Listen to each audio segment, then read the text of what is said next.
All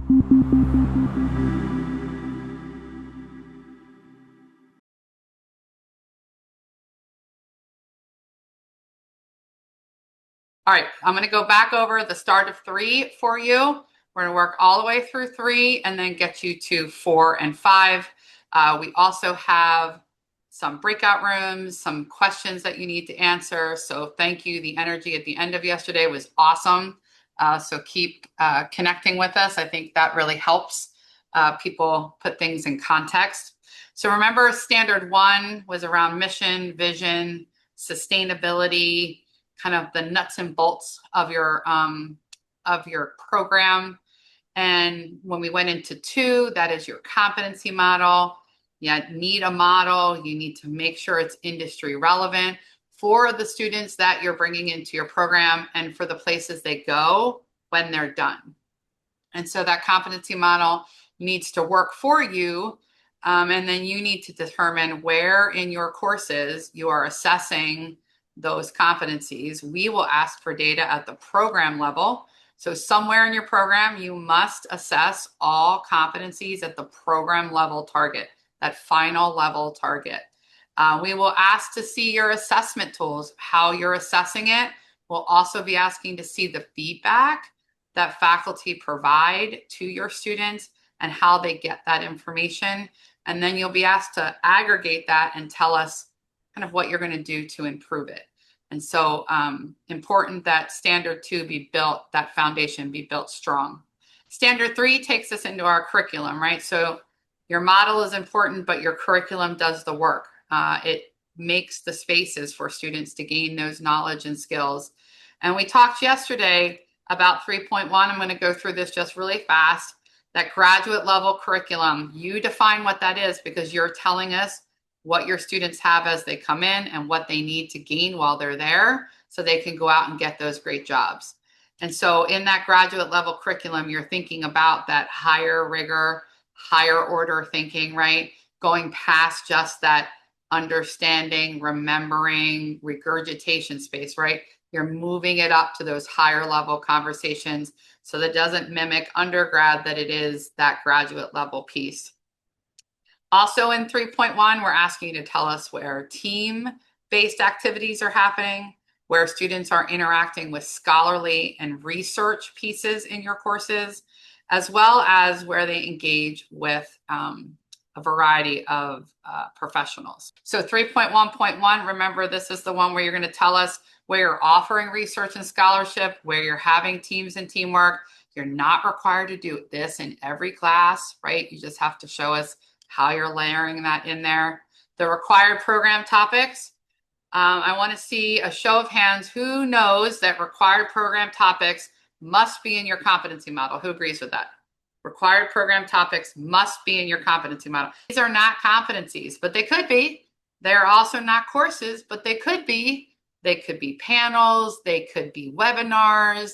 They could be interpretive dance if that works, right? We're not also assessing these either. You can assess them, but you're not required to, right? So that might be different for every program here.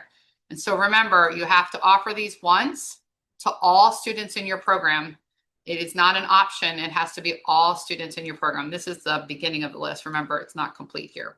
And so all the good stuff, these are examples of how it's covered, where it's covered. Tell us what you're doing with it. Competency mapping should not be new. Lots of good competency mapping. All right. So now let's walk to 3.2. Programs are doing this. We pulled it out though and made it its own criterion. So that program level integrative assessment. Why integrative? Because our students do not ever work isolated, right? You're never dealing with just HR or just finance or just operations. They come all together. So therefore, you need to be testing them and assessing them at that integrative level. Now, you have to provide, and you'll see in here, it says assessments. That's plural because some folks might do it in multiple places. You don't have to, but you could do it in multiple places. Who do you want to include in this, right? Who are all the people that are going to give you input on this process? Are you talking to your advisory board and saying, here's our plan. Everybody does a 20-page research paper with 12 citations, and they do methodology, and your advisory board would probably say, not likely something I'll be asking one of your graduates for when they come to work for me, right? So maybe a 20-page research paper isn't what you need. Okay, what would they need, right? So they might give you suggestions on, they definitely need some kind of financial analysis. They need to do an HR assessment. They need to contemplate economic principles. Okay, how are we going to build that? So you need that feedback from the folks who are your stakeholders, whoever that is for you. All right, on the left-hand side, you have processes to have in place. You're going to have to assess this, right? So how will you assess it? What tools will you share with us to say, this is how we go about it? We don't require any particular tool, but it should show the students what competencies are being assessed, what particular things about that competency is being assessed. And so you need to make sure that that is communicated to students and students are getting feedback so they know how well they've done. Making sure that however you standardize this, however you gain that feedback, it comes in aggregate form and that we can see those instructions and all of those good scoring guides or assessment tools. Okay, so program level integrative assessment. One assessment, the program has one assessment per competency and they're assessing it at the program level. Is this a MET criteria? So they have one assessment per competency and they're assessing it at the program level. Does that meet the requirements of this particular criterion? What do you think? One assessment per competency at the program level. Do they have it? Okay. I see shaking of heads. Why not, Ed? He didn't know I was going to call on him. So I needed to find my unmute button.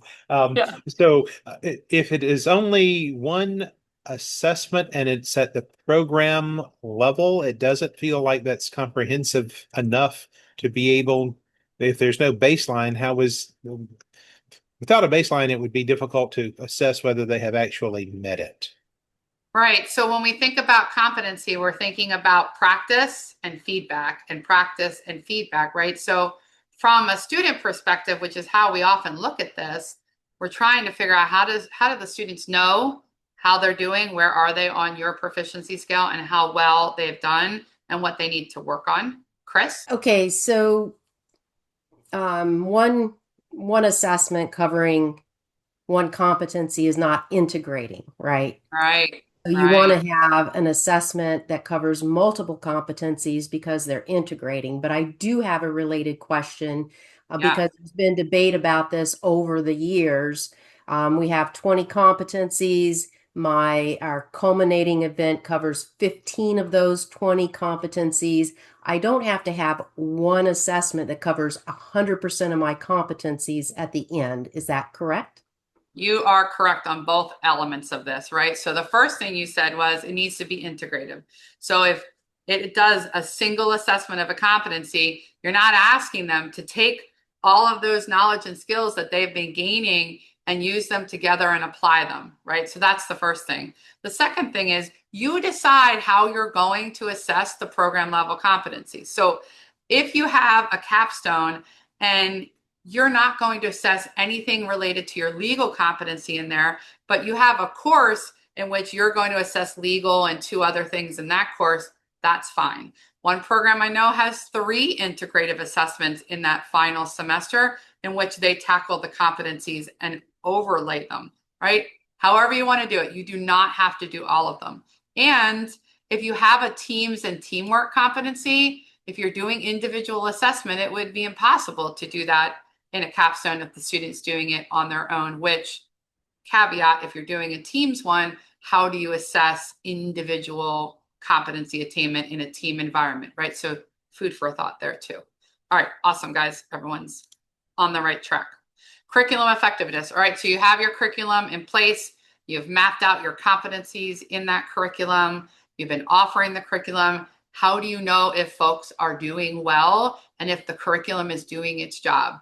That's where 3.3 comes into play. So you're going to tell us what's the data from those integrative assessments? How well are they doing? If you're hoping that everyone in communications competency reaches a 4 out of a 1 to 5 scale, and your data comes back and says, well, only half of them are getting to that 4, the rest of them are in 2s and 3s, that gives you information that somewhere in your curriculum, you're going to want to look at building that competency up better. You want to give more opportunities for communication, for feedback around that. Curriculum effectiveness. What's your plan? How does this happen over the year? Is this a retreat at the end of the semester? Is this a retreat at the beginning of the fall? How is that data shared? How many of you have a pretty decent number of adjunct faculty in your system? Some, yeah. Okay, so we often hear, you know, the adjunct faculty can't be a part of that, right? Well, not true, right? Does everyone have to be in the same place to actually evaluate this? Not really, right? You could have small groups looking at it. You could push things out via email and have them give you feedback. There's lots of different ways to go about this that isn't the traditional, put all the faculty in a room in the summer for 8 hours and walk through it. So be as creative as you need to be, but your faculty should be engaging with this data. Even if I just teach the health econ class, I should have some input into how it is students are doing in the competencies and how it is we get better at what we do. Carla, do you have a question, or was that an old hand? Old hand, okay. Ed, do you have a question? I do, and I'm going to use my space bar to be able to use the microphone. So the curriculum effectiveness, what's the period, the evaluation period? Is it an annual basis? And would it be appropriate to do a graduating class and then maybe 1 year out and 5 year out to truly holistically evaluate the curriculum? Yeah, y'all ate your Wheaties today, so thank you. This is good stuff, right? When you're thinking about effectiveness, you definitely need trending data, right? Because what if you just have an off cohort, right? What if just things don't work and then you're trying to change your whole curriculum out of one data point? So newly accredited programs might not have a lot of data points, but if you have those data points, bringing them together and showing a trend analysis over a year or two is lovely. We're requiring data for the self-study year only, though. You're welcome to talk about data in a longer form, but we need the data from that self-study year. So if it's a fall and spring, right, and you graduate students in the spring, then you're going to pull that data together and talk about it. You are welcome to go prior to that and share that too, but you're required to have that 1 year of data. Now, if you graduate folks in December and May, we would expect to see both of those data points in an aggregate form and evaluate it, and you tell us what you found. And so, Ed, I'm thinking if you change something in your curriculum and you're looking kind of see how that plays out, or you've made stepwise changes, right? Then you might have a bunch of data points in which you're like, well, we did 20% of it this year, we did 50% of it the year after. And so you might have a series of years in which you show us the change in that information. But for the requirements for CAHME, it's during the self-study year. Yep, makes sense? Awesome. Okay, so let me get my cursor back here. When you're evaluating curriculum effectiveness, there's often lots of data that doesn't really get considered and discussed. And so oftentimes folks are collecting something, but they're not sitting down because honestly, it can be overwhelming, right? To figure out how are you going to get everybody together? How are you going to convince them to talk about it? How many like bells and whistles and cupcakes can I bring to a meeting to get people interested in discussing competency data? That's why I say think about your group of faculty and how you might need to approach them. Are they better all together? Are they better separating out? Are they better in groups? So 1 year I took by topic areas, right? So I put kind of the finance courses together and I put the operations courses together, and they looked at that data as it related to their courses and made a plan together on how to do that. So be as creative as you can be. Go ahead, Ms. Brooke. Is there, and I'm sorry, I stepped away for just a second, so hopefully I didn't miss this, but is there a percentage of like a certain percentage that we for faculty input on the curriculum effectiveness?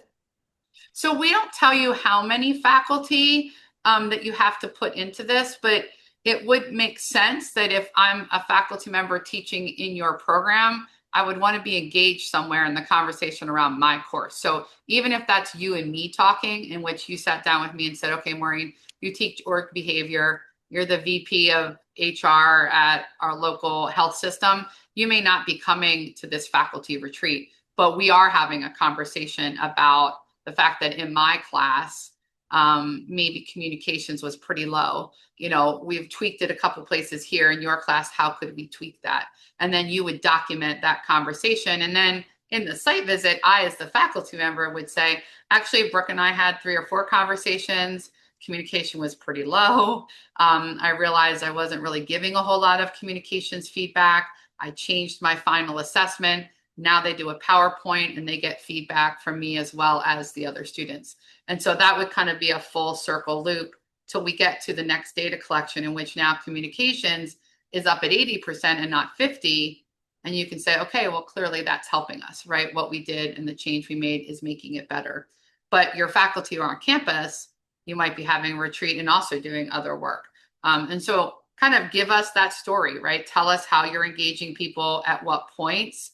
And that's really more important than everyone being in one place, but that the program director is not doing this all by themselves, right? I mean, you can make a lot of good decisions, but you also have to get those stakeholders involved.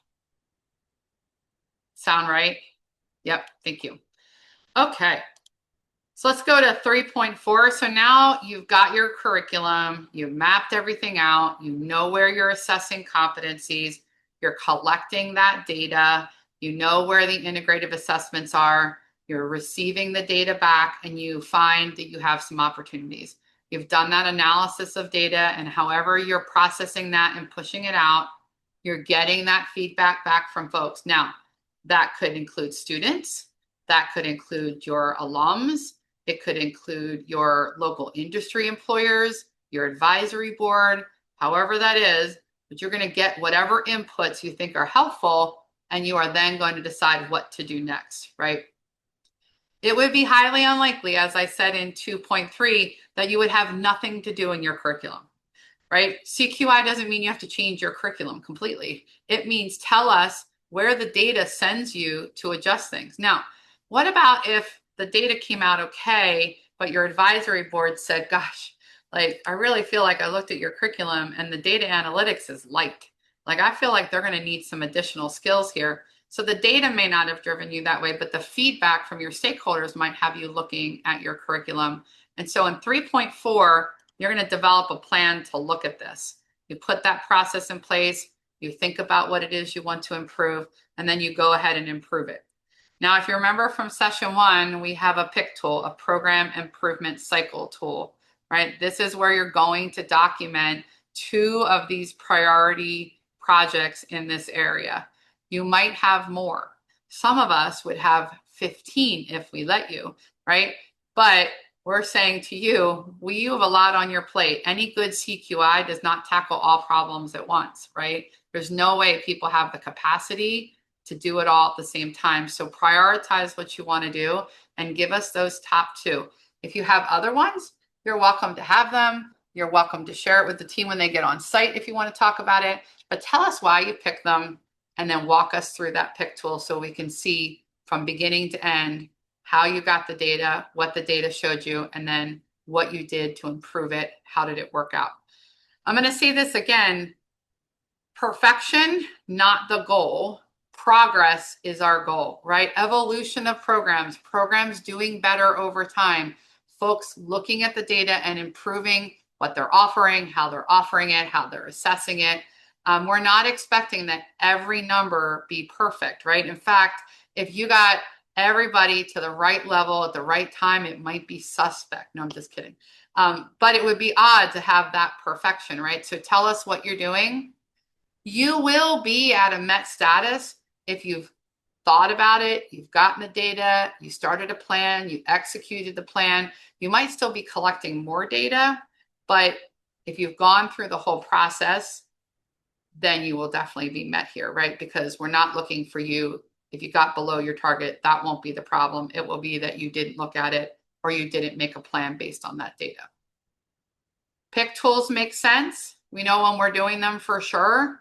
2.3 requires 2. 3.4 requires 2. And then we have others we're going to talk about here shortly that are data driven. Before we move on to the next section, I'm curious from all of you, from this competency assessment piece, what are ways in which you have engaged faculty? How have you gotten faculty participating in this? Those of you who have been successful at it, how have you done it? This is the yeah. So for our program at Texas State University, we engage faculty to grade the essays. We have two essays. One is a quantitative, asking students to do some financial analysis. And the second essay is more of leadership and management. And all faculty are required to grade those essays. Wow. And so how does that work for your faculty? Is it a lot of extra writing? Not a lot of extra writing. We ask them to provide some comments on the Excel file where they grade the essays based on the competency level that the students acquire.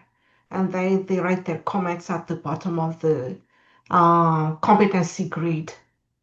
And so is that just open-ended, Zoo? No. Yes, yeah, open-ended essays, and we give the faculty a week to grade those essays. Okay. Yes. What else? How else do you guys do it? Go ahead, Chris. And you're talking about the integrative, more towards the end type? Okay. Yeah, or something you do in the middle too is okay, but yeah. Yeah, we have what we call an exit assessment, and it's part of their capstone course. We bring all the students are given a complex case study that they have to do an analysis and prepare recommendations. And then on a Saturday, they have 1 hour each where they come before a panel of faculty and alumni, and they present their analysis and results, and they get feedback. We, at that time, cover 15 of the 20 competencies, and we score them on our scale. So we have one full-time faculty on each of the panels, and we look at the inter-rater reliability and a bunch of other things. And just to back up more, we also do a pre-exit assessment in the course before that term, where they practice doing the integration of the different competencies on a similar case, or maybe even it's the case that we use for the capstone one as well. We've seen some good progress by using the same case. They grow and learn. So that's what we're doing. So how do you work on that inter-rater reliability though?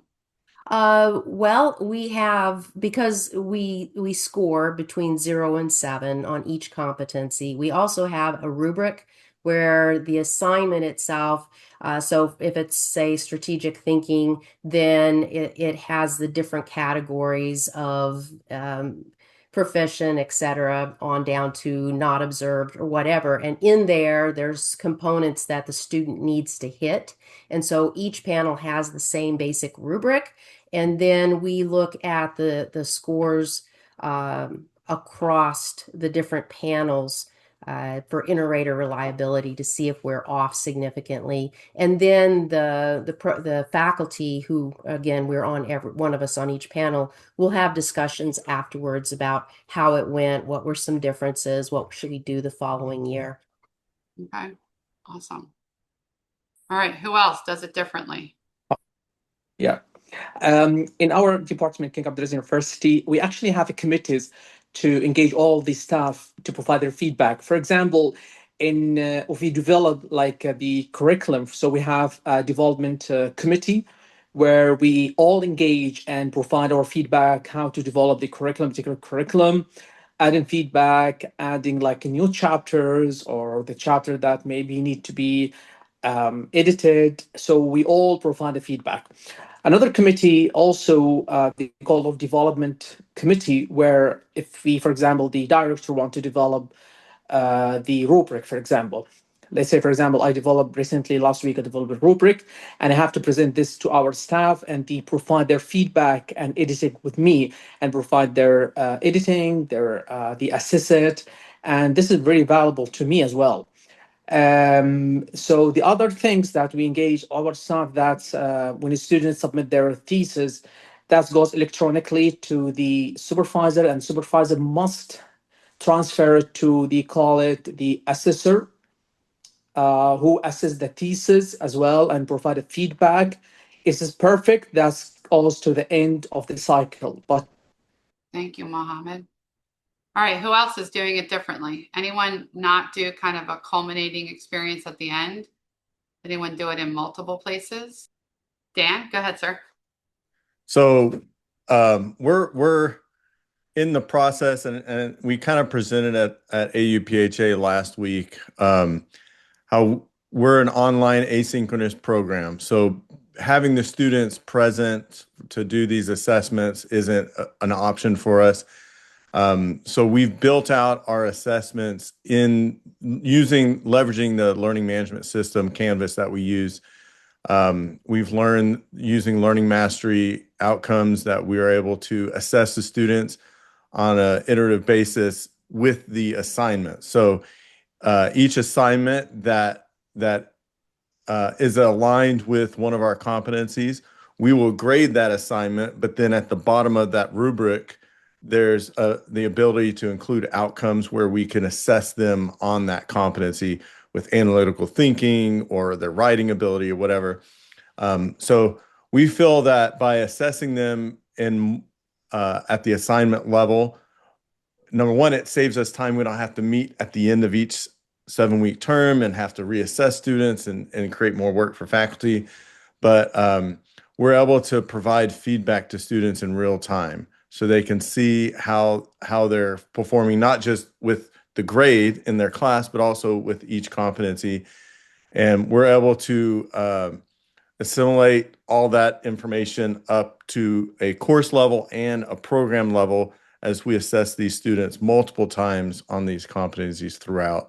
And then similar to what was mentioned, we have by Chris a complex integrative case study in our capstone class where we assess each week different competencies with the different analyses that they perform in this case study. So.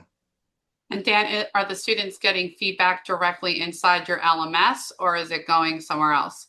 Yes. So the students can see the feedback. And that's one thing, again, I love this CQI process because we've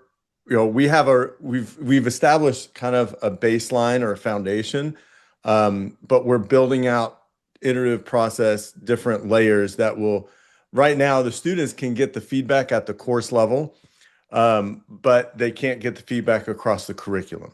And so we're currently going to be building that out over the next year or two through using an external tool, Power BI, that they will then have availability for that across the whole curriculum. But we're working on that. Nice. Quick question for you, Dan. Were you able to leverage any of the technology in Canvas, or did you have to build everything for each course? No, we leverage the technology within Canvas. We partnered with our Canvas administrator here at UNCW. So I'm at University of North Carolina in Wilmington. So there's a tool called Learning Mastery that I was told it's an add-on, but most programs already have it in their agreement. So just look into that, meet with your Canvas administrator, see what tools you have available. In the past, we've used external tools and tried to integrate it with our LMS, and it's been very clunky and difficult to manage. So we're trying our best to try and leverage our LMS as best as possible to make it easier for our faculty when it comes to grading and assessment. Yeah, so this LMS conversation was really big in the last couple sessions. So that's why we're going to do a session on it. We're going to bring our friends in and talk about how people are using it. And not just Canvas, but other platforms as well, right? Because they have one version, but there are other platforms out there. But, decreasing that capacity load. Dan has some bunch of adjuncts too, right? And so it just makes that consistency easier for everyone to access the same thing. Hi, Lindsay, go ahead. Yeah, can you hear me okay? Absolutely. Okay, perfect. And I may have heard Dan incorrectly, but it sounded like the students were getting competency feedback for, I'm sorry, every assignment across every course. No, not every assignment, not every course. So just those assignments that we identified, we call them our signature assignments. The assignments that we identified where they are enacting or that we are assessing a specific competency. There are other assignments that are graded and part of the course that we are not assessing them in their competencies. Okay. But just the key signature assignments that we feel are aligned with the competencies. Okay, perfect. And sorry, Maureen, the only reason I was asking is just if we assess them like every week, the, chances that someone moves up or down is just going to be like not really helpful information. But thank you, Dan, for confirming that. And sorry, Maureen. No, you're good. I went to a program once and they had 143 assessment points in their program. And we were wondering why nobody had passed out yet. So yeah, I mean, I think you have to make it work for your program, and whether it's a signature assignment in every course, I've done it where there's something midway in a course, something at the end, after a couple courses, right? Really all we're going to be asking is if it's effective, right? However you're assessing, are you really getting the data that tells you if people are doing well, right? To your point, Lindsay, if you're assessing every week, you're right. You're going to be teaching different things. Things will be at different levels. Like things will kind of be all over the place. So how do you go about this and make it not so onerous for your faculty and not confusing for your students, but giving them some good, effective feedback along the way so that they can say, okay, didn't really do so great there. And now I know kind of where I need to go. Or I can reach out to an advisor or a faculty member to get help. So they get that input. And however you do that, as long as it's effective, that's fantastic. And if it's not, you get to do a pick tool, right? In which you can improve it, right? So all is not lost. Laverne. Yeah, I just have a question for Dan. I did the same sort of thing with informatics courses and CAHME as an accreditor. And I wonder if this would work with course objectives also, since they're probably mapped to your signature assignments and really all assignments in the course. Would that work? Yeah, so we align our course learning objectives as well for SACs, for accreditation, that we have to be able to track and monitor our learning objectives. So you could use this learning mastery or outcomes for both competency assessment and learning outcome assessment. Absolutely. All right. Any other ideas that we didn't talk about? We had a question in the chat that just said, do you need to have this on multiple levels so that you get that feedback? So obviously the best practice in competency-based education is to let me try something after I've gotten some education, assess me to see how I do, and then allow me to get that feedback and do better, right? That practice and assess and practice and assess. And so we're not going to tell you exactly how to do that. We're just going to also talk to your students when we arrive to say, how is it going, right? We're going to ask your alums, how helpful was it, right? And so use that data to guide you in what's actually working for your program. And that'll be the major assessment piece. All right, I have one thing I want to share with you now. I'm going to go back to sharing our screen here. There are a few places in the standards in which we're going to ask you to give us some additional information. So some documentation that validates a narrative. And you can see in this example, stakeholder feedback. Tell us how you're getting stakeholder feedback. Tell us what the process is, who they are. So that narrative is important, right? But how do you demonstrate that you actually did it? And some of the ways in which you can do this might be meeting minutes. We talked in the first session around sometimes meeting minutes are challenging. You can use some cool tools now to get those meeting minutes done. But we need to demonstrate, find evidence that says the stakeholders were engaged in your process. And so how do you go about doing that and demonstrating that? You've got lots of paper with meeting minutes. Go ahead and highlight that for us, right? So on this one, you might highlight it and say 3.3 evidence, and we'll go right to where that is, right? You can use the same minutes for multiple evidence pieces, but the less we have to seek and find, the better it is for us because we have more time to ask questions, to see what's going on. And so give us kind of the popcorn trail that takes us right to the evidence. Now, other ways might be that you have email communication with your faculty around doing something like this. You might have a retreat with your stakeholders in your advisory board. You might have a focus group for your local employers or folks who employ your students. Any one of those would help us demonstrate that this stakeholder feedback happened. Does that make sense for folks? So give us emails, meeting minutes, summary data, whatever it is, show us that you've actually done what you said you did in the narrative. And every place this is required, you'll see it inside of that final column in the required elements table. So welcome back, everyone. We are going to start this next portion with a breakout room. We're going to put you all in breakout rooms and ask you to talk about how you design your integrative competency-based assessment or assessments. Talk about why you're doing one versus doing multiple ones. How are you going about that? Discuss how you're ensuring that that assessment happens. And so share some best practices with each other. I'd like to come back and hear about why you decided, how your team talked about why they decided where they went with these. If you've got any unique models, we'd love to hear that too. And we will bring you back in 10 minutes. Okay, who wants to start? How are you guys designing your integrative competency-based assessments? Someone start us off. Tell us what you heard in your group. Maureen, I'll start. Thank you, sir. Yeah, really some interesting ways that the integrative competencies are tackled. There are exit assessments with a panel discussion. They're partly oral examinations, but also I think in the first year of an MHA program, students are also doing mock interviews where they're given a job interview to apply with, and they have to integrate human resources, talk, and so that was really interesting. And then UT Houston does a case competition twice a year in the fall and spring. That is really neat. The students work in teams and they're given a big problem. The faculty assess it. So little all over the place, but I think the variety is pretty neat. Yeah. Thank you. All right, we need another group.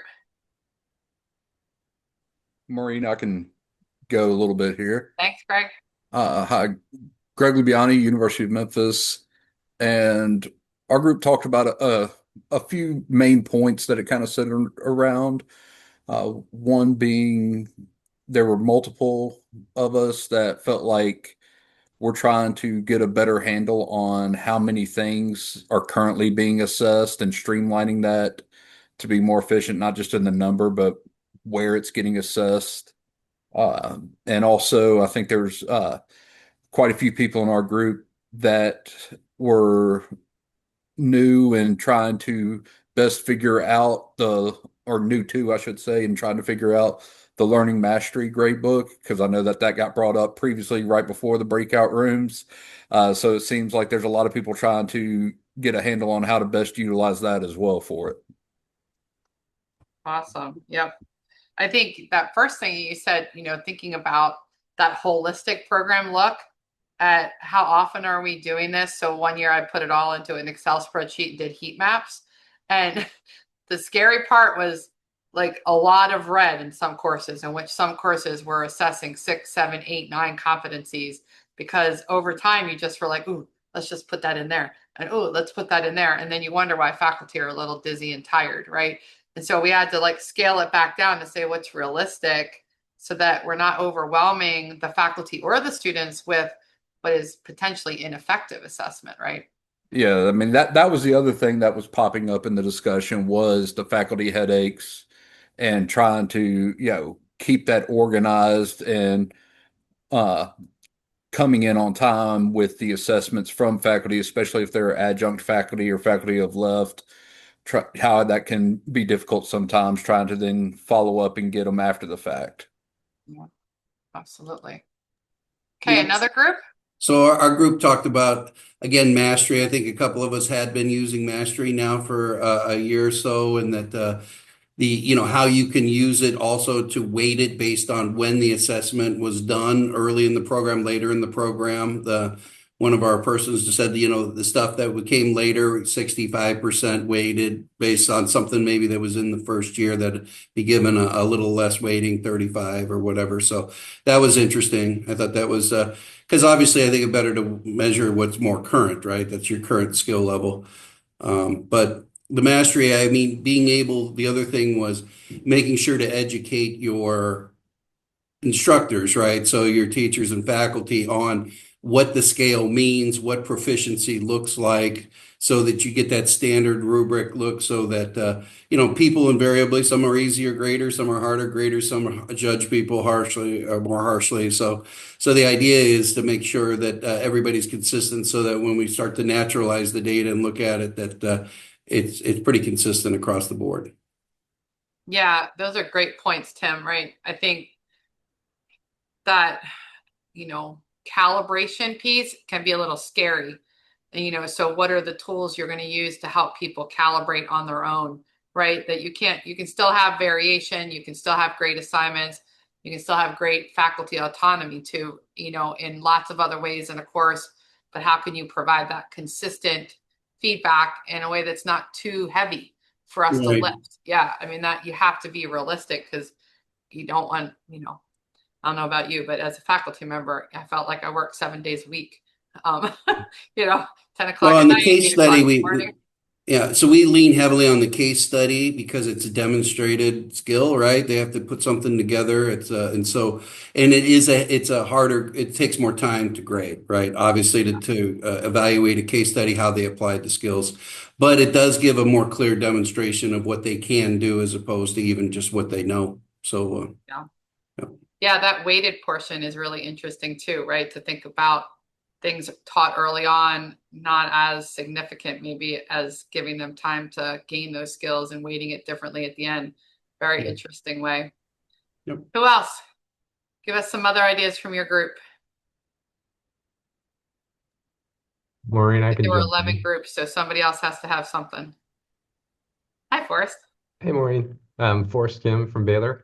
Our group kind of focused more on the type of assessments that we were using in the final integrative assessment. And so I think a couple of options that we talked about, there was, I think Garrett had talked about an example of using a pre-capstone course where they really focused more on applied problem solving and walking students through systematically on how to actually answer a case.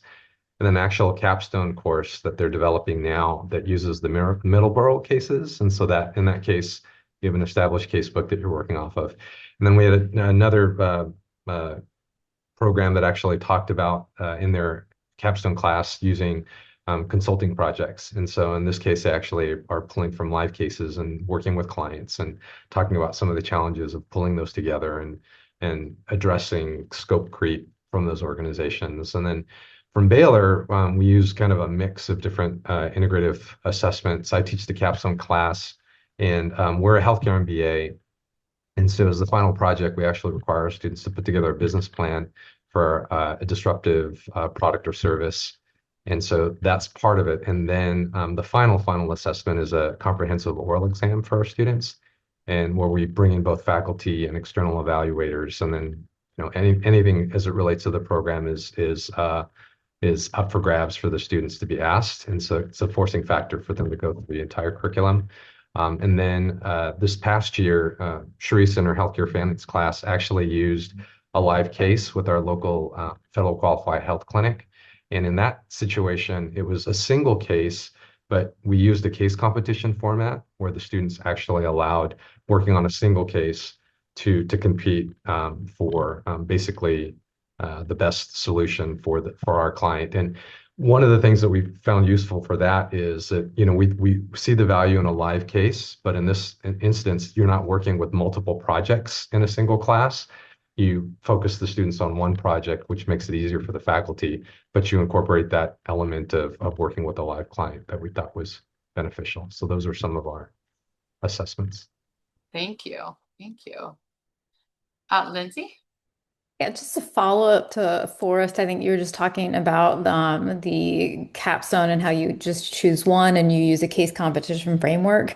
Have you had any concerns or observations of students collaborating to still try to help each other out within, even if they're not on each other's teams, or are they just so competitive they don't care? I'll let Charisse kind of talk to that. She's the faculty that led that, if Charisse is on. Oh, and it could be our students or our particular cohort, but I would say they were super competitive, actually. So we didn't really, and actually their solutions were, I would say, quite different. Because I attended the competition, and then of course from the judging side, they actually involved from physicians to their finance officers, etc. But no, I didn't really see. We did, I mean, from an AI perspective, I worked with, I guess we'll call them the client, and they did allow some of that. The data itself, since it, even though it was de-identified, that wasn't supposed to be used from an AI perspective. But even what they did use for AI, and they disclosed the usage, I think it did help maybe with like some graphics and the presentation itself. But yeah, they were very competitive. So, and we did have a winner and then a best presenter, best Q&A. So tried to treat it even, like you would see a case competition if it were external. Nice. Chris?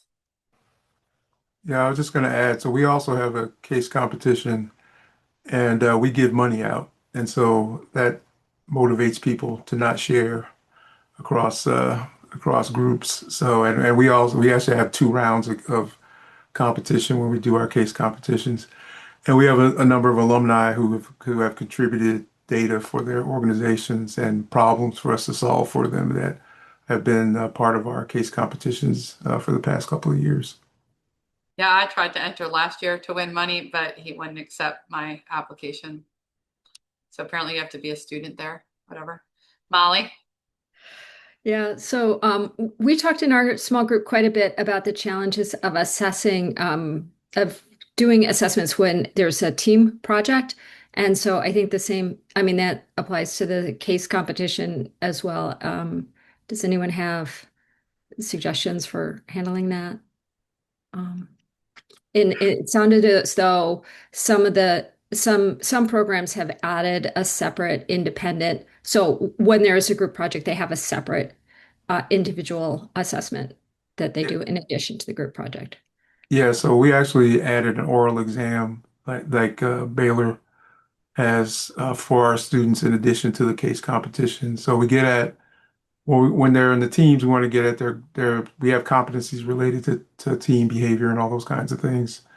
And we're assessing that plus their presentation skills and all that. And then for the oral exam, we're measuring their individual competence to respond to questions in real time about different problems in different areas. We give them scenarios and have them tell us how they would solve this or that problem, and the executives and faculty determine whether or not they are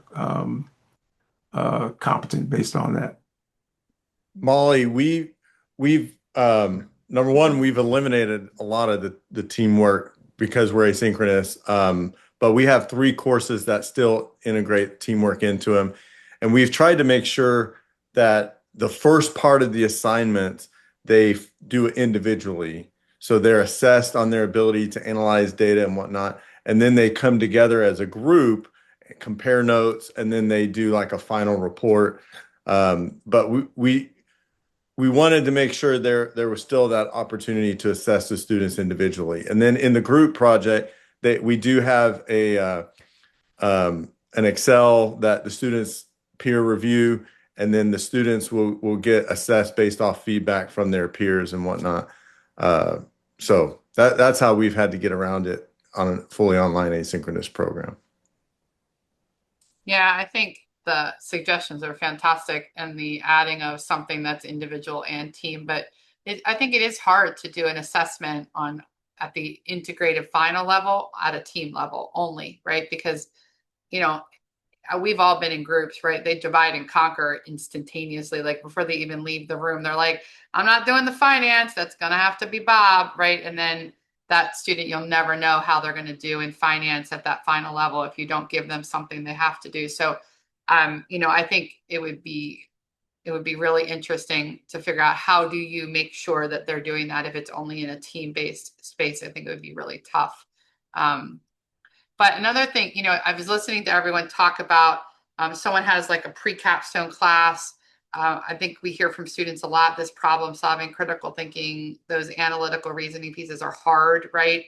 And so I don't know where you start this in your program. If you start, you know, in the beginning with problem solving, introducing cases there, having them be integrated from the start, but also be thinking just from a curriculum and competency layering piece, you know, where are they going to get these skills? How are they going to learn how to assess and how do they get feedback early enough? You know, so do you do it in your intro class? Do you do it, you know, at the end of the first year? How are you going to get them thinking in that manner so that when they get to the capstone, they're ready to perform because they've had that feedback. So, you know, just thinking kind of from that planning space. Any other thoughts, ideas? These have been fantastic. Thank you to everyone who's given us some unique ways to go about this. Anything else we missed? Okay. I am going to move us along to criterion 4. So 1, 2, and 3 got you from mission, vision, target audience, where students go. Remember, that's going to be our North Star as we look at your program. Continue to revert back to those pieces to say, what are you doing and why you're doing it. 4.1 focuses on academic resources. This has changed a little bit in the fact that we know that many of these resources are centralized. And so, you know, programs don't always provide all of this themselves. And so we're really going to be asking you to tell us where these resources come from. No, a program doesn't have to offer their own mental health services. That's offered at the university level. So share kind of where these resources are given. And you can see on the right, there's a lot of people that could be engaged in understanding what those resources are for your students and how do you communicate that. And so making sure that in this standard, we start to talk about career counseling, academic counseling, and then we're going to talk about kind of how we know they've done it on the back end. Academic resources, you know, do you have a process to communicate that out to everybody? How do students know what their resources are other than leaving them to their own devices to start to go searching for it? How do you find out if it's actually working, if the resources that are out there are what they need, right? So do you survey at the end of the program?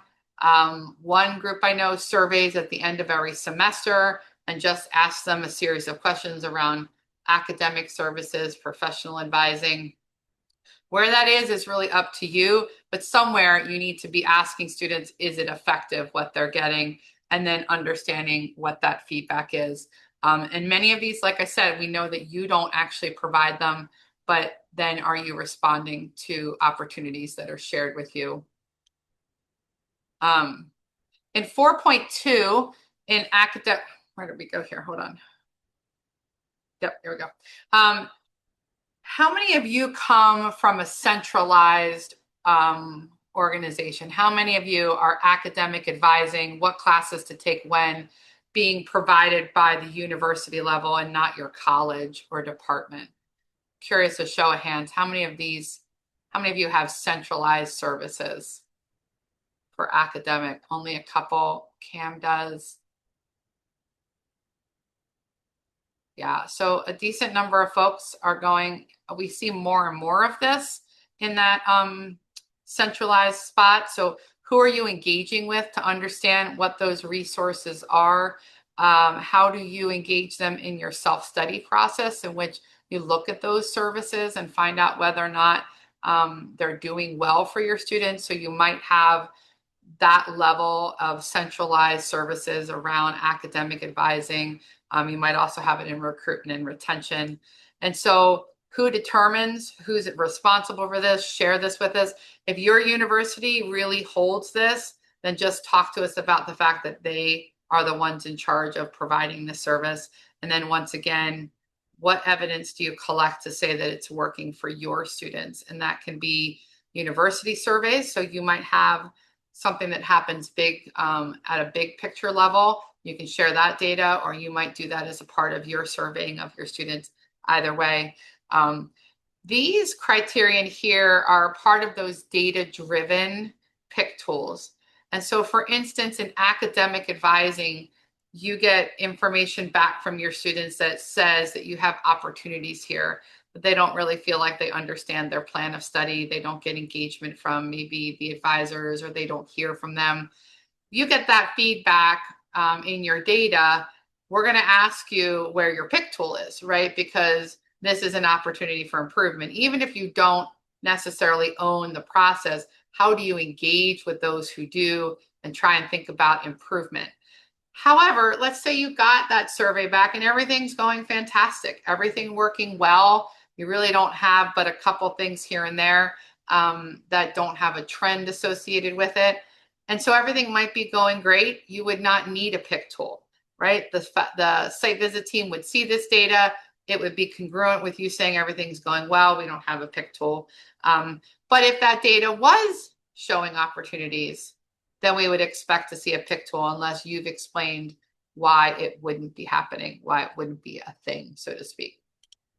Okay, professional career advising. So now these are separate. Academic advising, when you take classes, what sequence you take them in, how you register for them, all of that is very different from the professional career advising.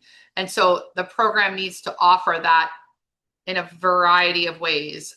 Those of you with fully online programs might be offering this service, not requiring students to come in. You're still going to have to demonstrate that that's effective. Or others of you might require students to come in once a semester and receive career advising. You might bring them in and talk about their competency attainment. You might talk about internships and fellowships. Not required by CAHME, but whatever that compilation is for your program, how are your students doing in this space? Again, you're going to monitor, you're going to get feedback on this and provide it to the site visit team.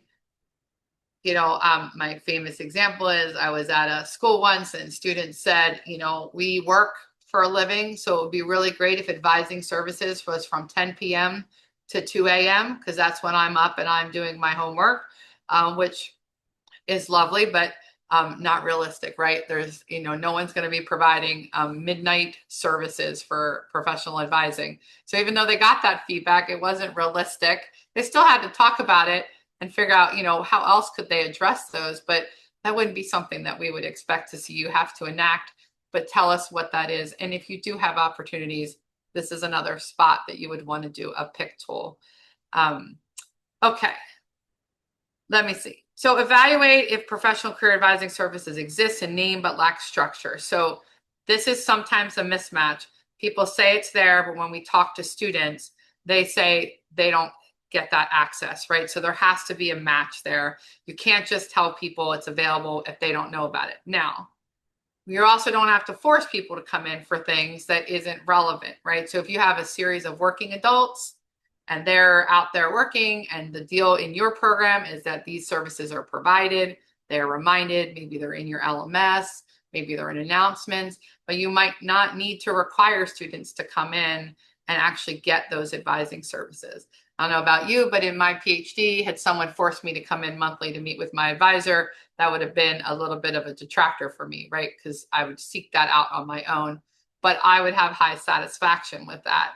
And so the data will also help us understand how it is it's working for you and is it going well. All right, postgraduate career preparedness. So how do you know whether or not all this great stuff that you're doing in your program with your competencies and your curriculum is actually working? Are students getting the jobs they want? Do they feel prepared once they get there? And so you might have a variety of folks you include in this, depending on the kinds of staff you have in your university or college. You might have career folks. You might get feedback from employers. One place I worked, we got feedback when our students weren't getting fellowships. I reached out to those folks and said, help me understand why I got really smart kids, students who are doing really great stuff. I'm confused as to why they're not getting positions. And the feedback I got consistently was they were interviewing very poorly. They weren't prepared to be articulate in those meetings. They weren't ready to answer problem-solving questions. And therefore, it just didn't match up with the other students they were competing with. So we put a whole plan in place to start to address that, right? So you might include employers and your alums in that conversation to build this plan. All right. So who are you going to collect data from? Certainly your alums, right? So you all need to collect data from every graduating class on how things are going. Did your classes work? Did the competencies work? Did they learn the skills that they need to go into the positions they're in? Hopefully you're getting good data. Maybe you have alumni on your advisory board. We often hear that students come back and say, well, I called the program and I told them that I felt like I didn't have enough Excel. I didn't know what to do. They asked me to do a pivot table. In week 2 of my job, I had to go Google it because I didn't understand what to do.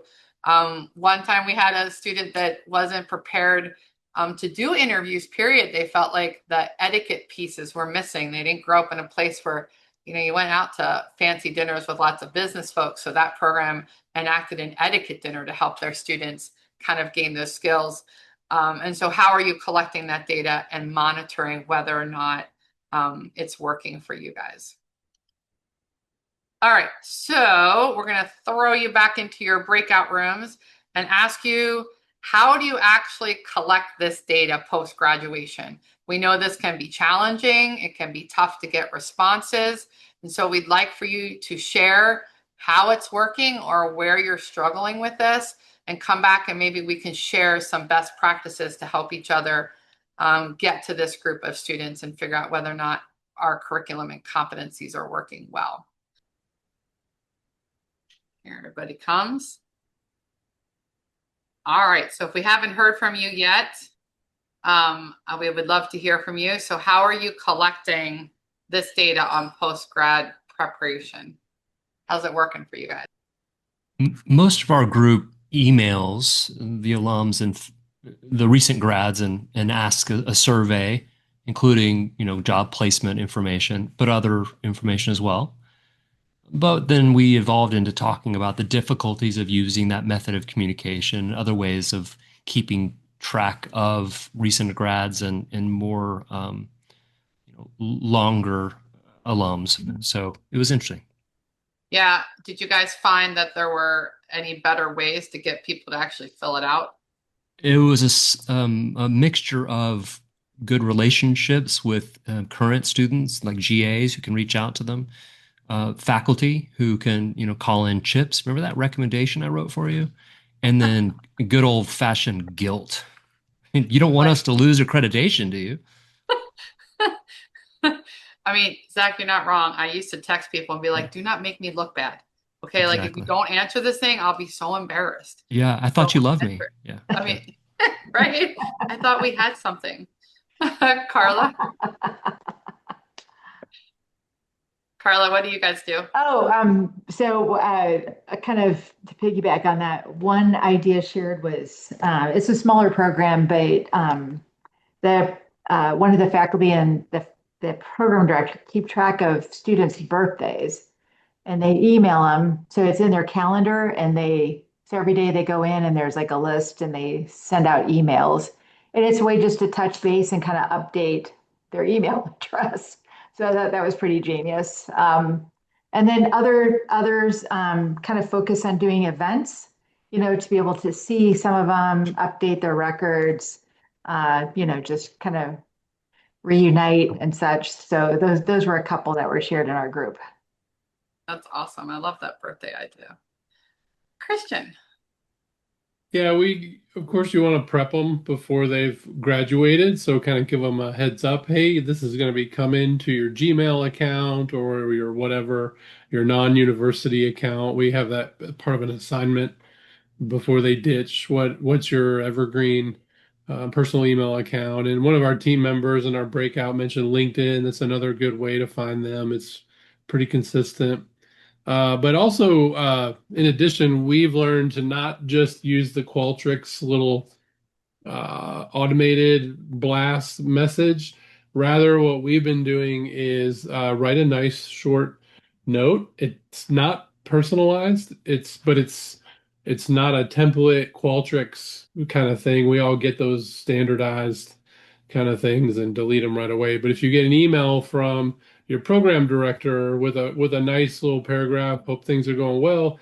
And I think it was Zach, what he said, hey, by the way, we told you about this. We need it for accreditation, and we will find you if we need to. So that's really helped up the rates as well.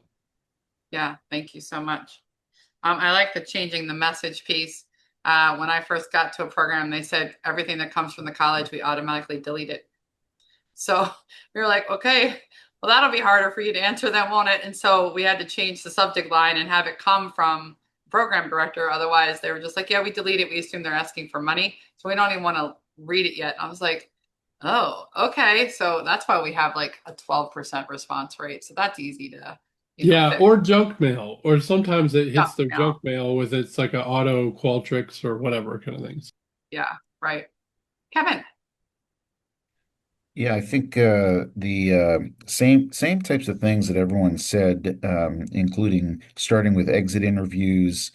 Um, uh, we have a few programs who add a stellar alum to their advisory board, and so that has buy-in because they're also connected to their fellow classmates, alums. I love what Gail said. Gail, I think, said, I think during her exit interviews, just, I'm going to be in touch with you. Don't ghost me for the next 10 years. Come on, I want to be your friend. And so just, I think that's the personal relationship as well. And then also, a few programs are doing alumni surveys every 3 years. LinkedIn is a big tool for that as well. It's not perfect, but it's one of the best tools we have. So, Agreed. Laverne. Now, we talked a lot about LinkedIn also, and I've seen it work pretty well. I haven't done it in the new program that I'm in, but we had assignments where students had to sign up for LinkedIn as part of the assignment, and they had to connect with us. And so I found that because of that, when I message them and make sure that they know it's me and not like you said, somebody wanting to, give them a glorious position somewhere that doesn't really exist. I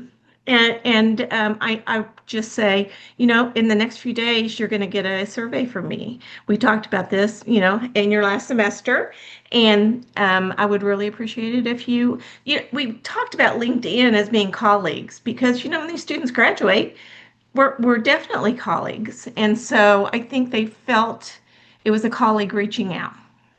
Yeah, that's great. That's great. Yeah, moving it up to that colleague level, I think makes it less you're the teacher, I'm the student, and more like we're talking, because we're in the same industry. Makes good sense.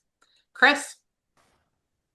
Yes, our group talked about similar things. One area that I haven't heard that we talked about quite extensively was using the development apparatus within the colleges and institutions, and also using alumni engagement and giving as a metric of satisfaction.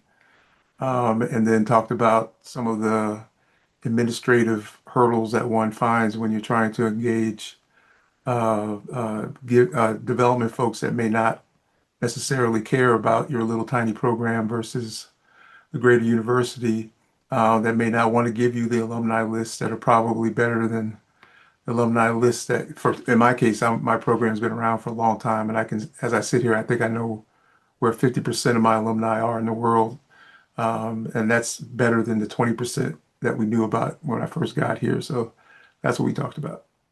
Thank you, Chris. Great ideas. Jeff. Yeah, great overlap in the conversations. One of the things that two things that haven't come up directly. One was bribing students for their final gift, so stealing that to get student surveys. I thought that was really good. And then as far as the alumni, it was, obviously using them on advisory boards and incorporating them, engaging them that way. But also having cohort champions, I thought was really cool. So reaching out to students while they're still in the program and saying, "Hey, would you be interested in being sort of our contact for this cohort?" And send it to them, and they send it forward to their groups. And then also using milestone years. So like we're coming up on 15 years of one of our programs, using those as event times to then engage for surveys with alums. So I'm learning a lot on this one. Good. Great ideas. Thank you. Yeah, so one of the things that we found to be helpful is we use a work study student to go into LinkedIn and mine everyone for their most recent jobs and placements and kind of stalk them to get where they are with all of that information. We find them more powerful than the development office. In fact, they come and borrow from us. So we do that almost every year to just update and and it has yielded some incredible results. So it's a very routine task that a work study student can do, and it works really well for us. Nice. Great idea. Chris. One thing I didn't mention in our group is we get job opportunities alumni will send us, and usually I put them out to the current students, but there's a lot that really they wouldn't be qualified for. So what I started doing is I have a group email for all our alumni, unless I'm not, some of them get kicked back if it's changed, but pretty much all of them. And then I started sending these job opportunities out to them and ones I come across. And alumni that I had not had any contact with since they graduated because they don't respond to surveys started coming and responding back saying, "Oh, thank you. I was looking for a job and I'm located in California. This is great." And also we do shirt orders, MHA shirt orders every year. Now I've started including the alumni, and they're reaching out because they want shirts. It is, as mentioned earlier, it's really about that relationship. And if you show you care about them and you're not just asking for stuff, then I think you're making it tighter and they're more likely to respond. At least that's my theory, and I'm hoping it's going to get even better results with time. Oh my gosh, so many great ideas, super creative. A couple thoughts. Someone said to think about like what else you could do for those early alums. At one place, I started a young alumni advisory board. So it was students 1 to 5 years out only. That was in addition to the regular advisory board, and having that group of students constantly help you drum up other people and information was really helpful. And, they were kind of the movers and shakers. And then if you have an executive in residence, you can also offer sessions to your alums, virtually or live. And that way you also bring them back and you continue to get them engaged. And Chris, I love your idea around those job opportunities, right? Over LinkedIn or in person, however you do it, that definitely keeps that relationship fresh to get info. Natalie.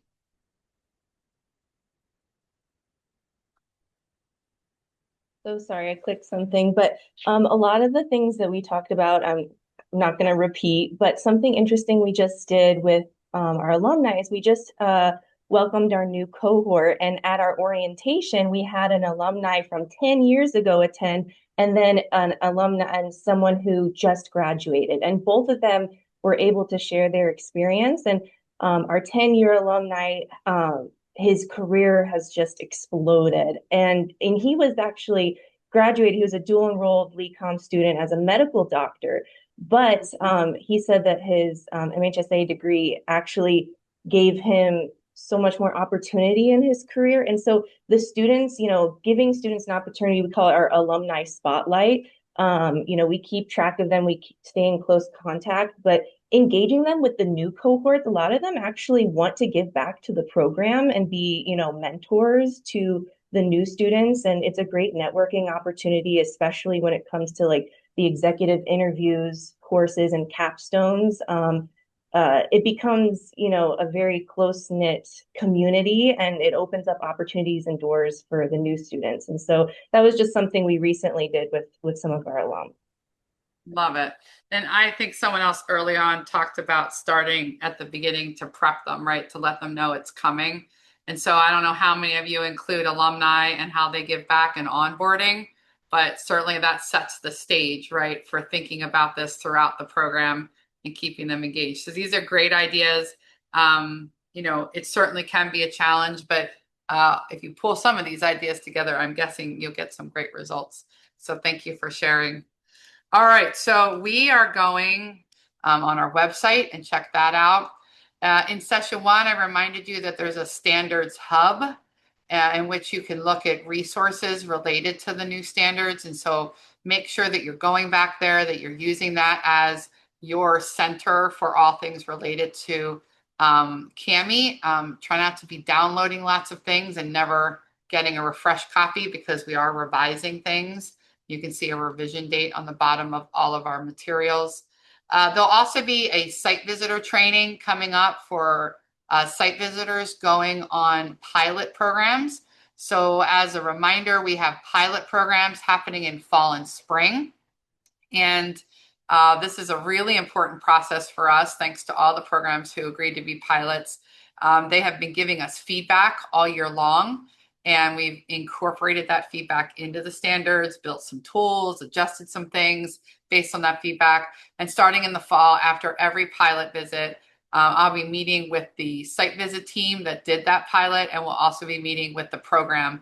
And they will continue to feed us data throughout the year on any other things that we need to be thinking about. That'll also feed us data on educational opportunities for our site visit teams, as well as our programs, to make sure that we're getting folks ready the best that we can. In the fall, you'll be seeing some new tools coming onto the website that include some better documentation options in our decision support tool. You'll also hear very shortly some lunch and learns that will be scheduled for the fall. We have them scheduled through the spring as well for our site visitors. And so just keep an eye on that space as we start to tell you about new things that are coming your way. One of the new things for the standards for 2026 is there'll be an interpretive guidance document that goes along with the standards. So it'll be the standards, and then there'll be a companion piece in which it will talk to you kind of about the spirit of how it is we're looking at this and how to prepare. And so pay attention to that as well. Everything that we're providing to the site visit teams will also be provided to the programs, so that there's full transparency on what is being evaluated and what people need to prepare for. As always, if you need us, reach out to us. We have a couple of our staff members on today. Stacy Rowan is our Chief Operating Officer and Chief Information Officer. Jillian Harrington is our newly minted Chief Accreditation Officer. Jillian brings us lots of experience from undergrad and grad, both in informatics and healthcare management, and very importantly, a background in compliance and quality assurance, which is going to do really nicely in this role as we roll out a QA plan for what it is we do for all of you. So the last standard is 5. This is focusing on faculty and leadership. There's a little bit of a difference here, but mostly the same. And so you'll see some similar documents in here. Qualified program leadership and faculty. And so we ask you to tell us if the people running your program and teaching in your program are qualified to do so. And so I'll walk you through one of the documents for this, but do they have the educational preparation to do the work? Can they help manage your program in the right way? And so that's a pretty straightforward thing to share with us, but how are you monitoring if you have enough faculty for the work that's going on? If you're going to tell us that you're increasing your students by 75 next year, how are you going to accommodate to that, right? I'll hearken you all the way back to standard 1 in your sustainability plan, where you talk about risks and monitoring those and strategic initiatives. So if you're going to up your enrollment, think about, do you have the faculty you need? That also might be something that you put back there in that sustainability plan. Same thing with providing us with resumes or CVs, that continues.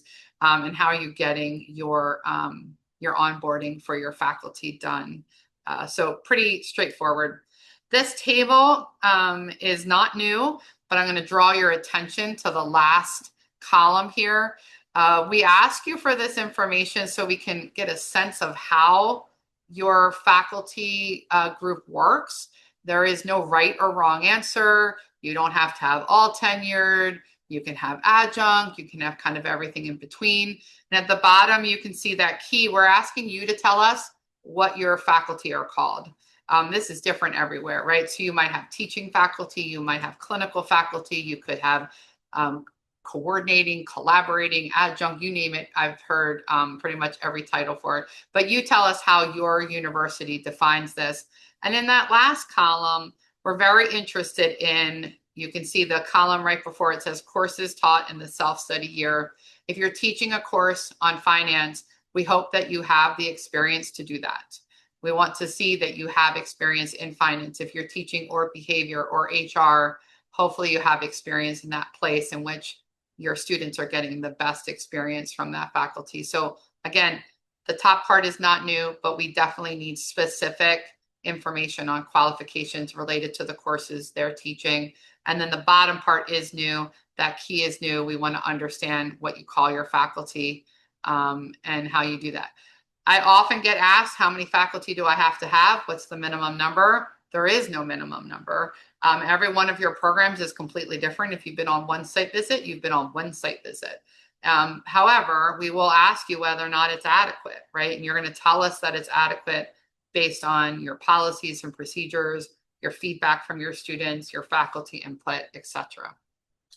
So here's a completed one of this. You can see that we got lots of different kinds of faculty in here, adjunct, professors, associate professors, and then they're teaching, the classes they're teaching in that second to last column, and then why it is they're qualified to teach it. So as simple as that. We don't need a repeat of their resume or CV, and you're going to wonder why we asked for both. Well, sometimes resumes and CVs are a bit of a mystery. It's like reading a whodunit novel to try and figure out what it is that they do and how it is they're connected to that class. And so if you have a degree, in chemical engineering and you're teaching the finance class, make that connection for us because we're not quite sure what that is. So it might seem redundant. We do need both, but it helps us hone in and understand your faculty. And then here's just an example of the key, right? Just tell us what your university calls it and then give us the definition from your university. And that should be pretty clear. In the past, we have asked, there's been a requirement in the past that faculty do research. We've gotten rid of that. We don't have that at all in the new standards. You tell us what your faculty are supposed to do and how it is they do it. And that's really where that decision stops. Okay. Curious, a lot of you have reduction in resources, things that are kind of going away. You're being asked to do more. How are you handling these resource changes? Have you gotten creative in your assignments of classes? Have you seen reductions in the number of faculty you have, or maybe not even replacing faculty? What kind of experiences are you all having? Tell me it's all wonderful and you're getting millions of dollars a year to do good stuff. And I'll just cry. What do you think? Any challenges here? I can speak to that a little bit. Hi, this is Jessica with UT Tyler. So we had this weird transition with our faculty that I was one of the newest ones. We were 5. And then within my 5 years being here, 4 retired. And then they didn't replace 2. So now we are kind of like trying to figure out how we're going to match our classes with our current faculty and how we're going to convince our university to let us hire more faculty to replace those that have been retired. We have also had a large turnover rate within our university as well, within higher ups. So that's a big challenge that I feel like we're facing right now. Yeah. In the past, we would have hired adjuncts to fill those pieces. Are you all seeing constraints on hiring adjuncts? Thankfully, because we need them desperately. They haven't given us the pushback, but I feel like once we do hire someone we're hoping to hire somebody this coming semester, this coming fall, then I feel like we will get that pushback. Definitely. Yeah. James. Hi, thank you. As you know from you know us, Maureen, because we're growing very fast in GBSH in London, so we are able to hire at the moment. But I think people are coming on and suddenly finding out that there is more work than they were initially expecting. Yeah. Whether that's t teaching a couple of extra lectures or some personal tutoring or whatever, I think we're squeezing as much as we possibly can out of people. And in actual fact, in the background, whilst we're in this meeting, I've got some AI analysis going on of sort of workload and what people say they're doing. So we're really looking at what more can we get out of people before we need to start asking for that more money, even though we also may need to ask for more money. Right. Absolutely. I think that that's a pretty common experience right now too, right? Increasing students, less people, but Chris. I know, Maureen, you know this, but I'll share it. We used to have, I think, 6 to 8 adjuncts, and there's only 4 of us full-time faculty. Because of budget cuts, we had to eliminate adjuncts, except we have 2, and they each teach 1 course in their specialty area, law and quality and nurse.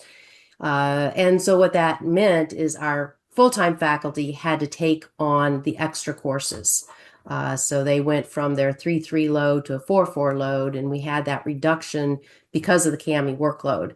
And while in the most of all the instances, the faculty were able, they had taught those courses elsewhere or were able to cover it, we lost the person that taught information systems, and we didn't really have anyone that knew how to do that. So Dr. Ghiazzi, he had a learning curve and he took it on. He's incorporated project management in there. He's modified it. He had to take on extra training to learn this. So you're finding your faculty are having to grow into areas that they haven't done before. So that's how we dealt with it. But yeah, it was tough. Yeah. I think, one of the reasons this stayed in the standards was for that reason, right? To give programs an opportunity to demonstrate when it isn't being effective, and maybe just some support in saying we really do need people that knows how to teach the topics that we're asking students to learn about. So yeah, I mean, I think we hear that, and again, when there's constraints, document them, share what you've done about it. And this is great conversation for the meetings we have on site with university leadership, right? I think, and Chris, I know your situation a little bit better, but even though you need more folks, sometimes you really just don't have it. It isn't the university saying we have the money, but we're not going to give it to you. Sometimes it's just really not there, right? And so there's really nothing else you can do. So I think sharing those pieces of information are really helpful to the site visit team so that they're clear that, if the dean had it, they'd give it.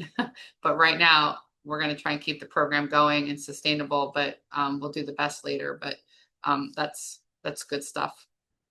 All right. So we're going to go on to 5.2. This is my favorite because that was my favorite word ever. I have this tattooed on my arm. It's really nice. Faculty andragogical development. So this word changed because it's about adults and not children. And so we're asking all programs to have an opportunity to develop faculty teaching expertise 1 time in 2 years. So at least 1 time in 2 years. This can happen in a lot of different ways with a lot of different resources. And so you see on the right, you might have instructional designers that help you. You might have a Center for Learning and Teaching. You might have ed tech staff that could help with this. Lots of different ways in which you can get your folks doing better. You might be working on learning how to use case studies in your classes, learning how to do better assessment, writing rubrics and assessment tools. There's lots of ways in which you can use this. But every faculty member must participate. Adjunct, contributing, part-time, full-time, professors, tenured, non-tenured, you name it.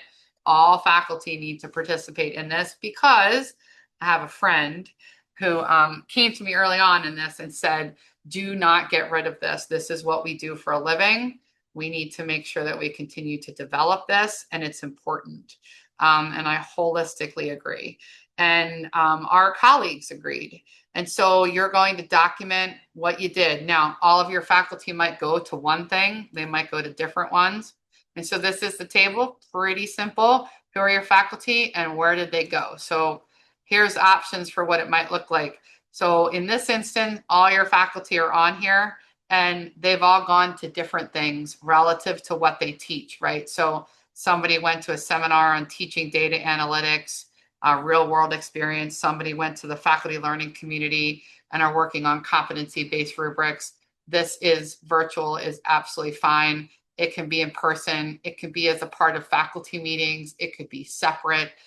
There's a million ways in which you can do it. You can do it internally, externally, both. However you want to go about this. You could bring someone in, you could home grow it and do it yourself, right? You can have faculty lead these things, especially if maybe they do competency-based assessment tools really well. They can lead a section on this, right? You can also use data to support this conversation.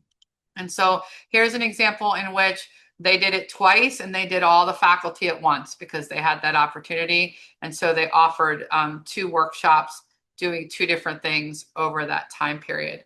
Adjuncts can come in virtually. You can do online webinars. You can do quizzes from those. There's a million ways I think you can tackle this.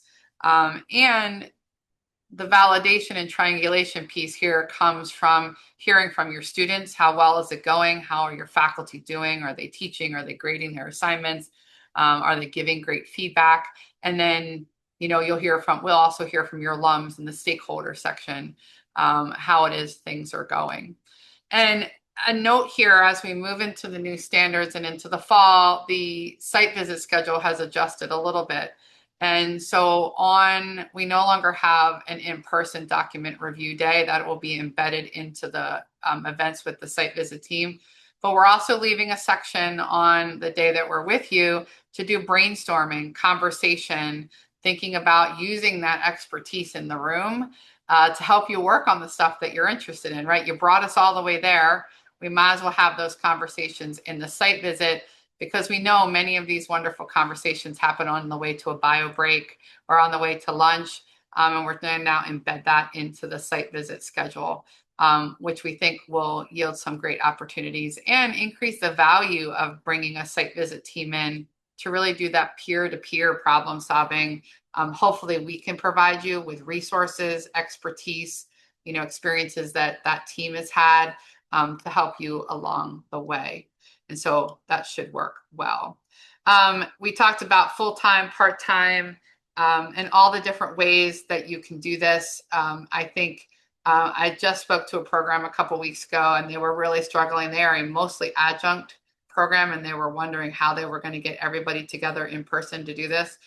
You don't need to do that, right? We work with them, and they're adding a half an hour on to their 2 faculty meetings a year, and they're going to target a particular topic that they've seen come up in feedback from students.